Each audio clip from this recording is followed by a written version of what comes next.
Next one, if 2, 3, 6 are the roots of the polynomial fx is equal to x cube plus ax square plus bx plus c, where abc belongs to complex numbers, then the value of a minus c is, ఇక్కడ x యొక్క different powers coefficients ఉన్నాయి, x square coefficient A, x coefficient B, constant C.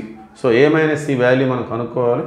So ఇక్కడ మనకి polynomials theory of ఈక్వేషన్కి సంబంధించినటువంటి monic పాలినామియల్తో మనం compare చేసుకుంటే X cube plus p1 x square plus p2x plus p3.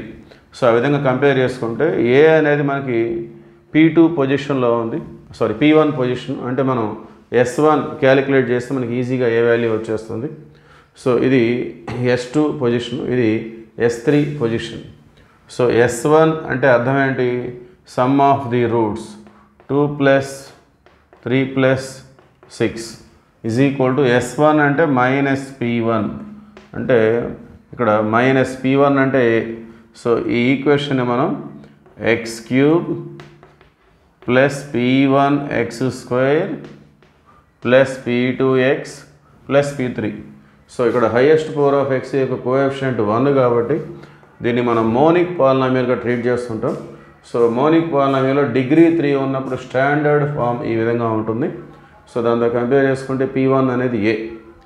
So 2, 3, 5, 5, 6, 11, therefore a is equal to minus ఇటు తీసుకుంటే minus 11.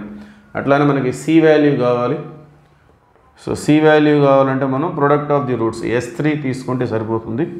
So 2 × 3 × 6, okay. So s1 అంటే some of the roots, s3 అంటే product of the roots. So దీనికి formula వచ్చేసి minus p3, అంటే minus p3 అంటే ఇక్కడ c ఉంది.